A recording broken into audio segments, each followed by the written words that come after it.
Olá, gente bonita! Hoje vamos abordar um assunto de interesse de muitos. Por favor, deixe um like e inscreva-se para mais vídeos importantes sobre a gastrite. Então vamos falar sobre gastrite aguda. O que esta condição é o que causa isso. Também vamos falar sobre os sinais e sintomas agudos da gastrite, como é diagnosticada e como é tratada. A gastrite aguda é uma inflamação da mucosa gástrica ou estomacal. Então está na palavra gastrite gastra. Esse prefixo refere-se ao estômago e isso significa inflamação, então inflamação do mucosa gástrica. Gastrite aguda pode afetar parte do estômago ou o estômago inteiro. Se afetar todo o estômago é conhecido como pangastrite agora aguda. A gastrite é causada por uma variedade de fatores que vamos falar sobre uma ampla lista de causas nos próximos instantes. Mas todos eles têm algo em comum que eles levam a um desequilíbrio entre a destruição e o processo de mecanismos de proteção. Com esses fatores em relação ao porquê ocorre gastrite aguda, processos destrutivos superam mecanismos de proteção na mucosa do estômago. Falaremos um pouco mais sobre isso a seguir. E existem dois tipos que eu quero apresentar brevemente aqui. Não vamos falar sobre eles em tantos detalhes nesta passagem, mas há o erosivo e gastrite aguda não erosiva. Agora, vamos falar sobre as causas da gastrite aguda. Um deles são as infecções e estas infecções podem ser por bactérias como Helicobacter pylori. E este é realmente o mais comum. Causa de gastrite aguda Helicobacter pylori associada à gastrite é a mais comum forma de gastrite. Alguns vírus também podem levar a um quadro de gastrite aguda, e estes incluem citomegalovírus, embora isso seja muito improvável havendo exceções. O álcool é outra causa de gastrite, então você pode imaginar isso, a irritação do revestimento do estômago por causa do consumo do álcool. Então isso leva à inflamação da mucosa do estômago. Refluxo do ácido biliar é outra causa, para que possamos ver isso em pacientes em choque. Então, se houver problemas com o fluxo sanguíneo para o estômago, estamos essencialmente reduzindo a quantidade de sangue chegando ao estômago. Nutrientes chegam ao estômago reduzindo o mecanismo de proteção do estômago. Então isso pode levar a gastrite aguda. Alergias alimentares e intoxicações também podem levar a gastrite aguda. A outra forma de gastrite aguda é conhecido como gastrite autoimune. Então é aqui que existem autoanticorpos que são formados que atacam a mucosa do estômago. Isso é mais comum em mulheres jovens. Certos medicamentos também podem causar gastrite aguda. Estes incluem ANS, ou não esteroides, e alguns medicamentos anti-inflamatórios que você pode pensar tais como ibuprofeno ou Advil. Suplementos de ferro também podem causar isso. Medicamento Caizilade, que é algo que os indivíduos tomam para ajudar a reduzir seus níveis de potássio, e certas quimioterapias.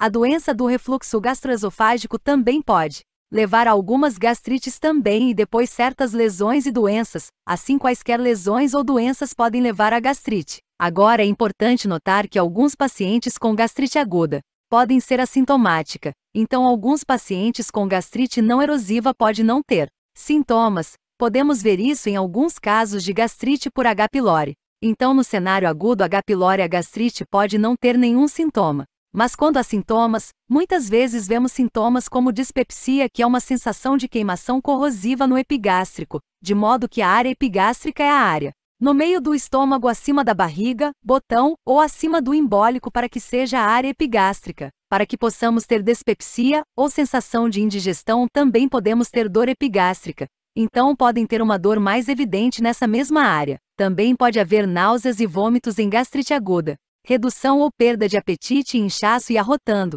Então esses são alguns dos mais comuns sinais e sintomas de gastrite aguda. E alguns outros sintomas mais incomuns que pode ocorrer na gastrite aguda incluem febre e calafrios e soluços. Agora, certas complicações da gastrite aguda que são importantes notar aqui. Um deles é sangramento gastrointestinal, para que possamos imaginar que, se houver inflamação ou qualquer dano ao revestimento do estômago, pode haver algum sangramento. Então um desses é molina, que é preto.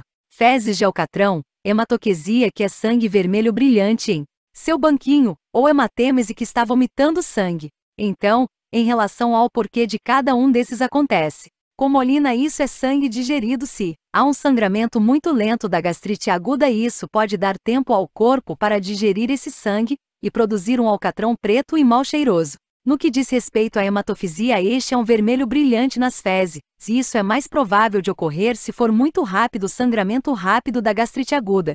Então, se houver tanto sangramento, pode haver alguns vomitando sangue, e isso é hematêmese. e por tudo isso ao sangramento gastrointestinal. Podemos ter problemas com anemia ou uma contagem sanguínea baixa e associada. Sintomas de anemia, como fadiga, gastrite aguda, pode eventualmente levar à doença da úlcera péptica, muita patogênese. Na gastrite aguda é semelhante à péptica, doença ulcerosa, portanto, se você já assistiu a algum vídeo sobre úlcera péptica, verá que é uma doença que você notará muitas semelhanças aqui. Então, se houver, é erosão da mucosa gástrica e esse processo que continua, podemos ter formação de úlcera e então, em alguns casos, também podemos ver deficiências nutricionais. Vemos isso mais comumente na gastrite autoimune, e algumas dessas deficiências nutricionais incluem vitamina B12 e ferro. Agora vamos falar sobre o diagnóstico e tratamento. Então, os médicos diagnosticam gastrite muitas vezes por endoscopia com biópsia. Então, eles colocam o endoscópio para baixo e eles tirar amostras de biópsia. Eles também podem avaliar H. pylori, como você mencionado antes. A gastrite associada a H. pylori é a forma mais comum de gastrite. Podem descobrir isso fazendo uma urese, teste de respiração ou uma amostra de fezes verificando H. pylori, ou através de testes de sorologia, para que a sorologia esteja procurando por anticorpos que foram formados contra H. pylori. Mas isso não significa necessariamente que você tem uma infecção atual de H. pylori se você tiver anticorpos. Apenas significa que você foi exposto a H. pylori em alguns pontos, de modo que há o problema com testes de sorologia, e em seguida, os autoanticorpos podem ser verificados. E se há preocupação de gastrite autoimune, agora como os médicos tratam a gastrite, é importante identificar e evitar causas de gastrite aguda. Estes incluem álcool e alguns outros efeitos, incluindo infecção com H. pylori, não comida tão boa. Higiene de manuseio é importante em outros métodos para reduzir a propagação também. Também é importante ajudar a reduzir esses destrutivos processos por meio do uso de antiácidos, se for caso muito leve. Antiácidos podem ser usados temporariamente, mas na maioria dos casos veremos H2 bloqueadores ou inibidores da bomba de prótons como pantopers, tudo sendo usado. Isso ajuda a reduzir a acidez no estômago, abaixando processos destrutivos, que permitem mais equilíbrio entre processos destrutivos e mecanismos de proteção, e, em seguida, em o caso de H. pylori associado à gastrite, mais especificamente terapia tripla para erradicar o H. pylori é importante. Isso é feito com os antibióticos claritromicina e amoxicilina, e depois também usando o inibidor da bomba de prótons. Em seguida, no caso de gastrite autoimune por causa desses nutrientes deficientes, suplementação de ferro e B12, suplementação também são importantes. Espero que tenha aprendido algo novo que tenha somado com a percepção da nossa saúde. Queremos que isto se torne uma comunidade que luta em conjunto por uma saúde melhor. Se inscreva no canal, deixe seu joinha, ative o sininho das notificações, deixe um comentário abaixo e obrigado por assistir. Eu espero que tenha gostado. Se gostou e puder, compartilhe com os seus amigos. E até o próximo vídeo.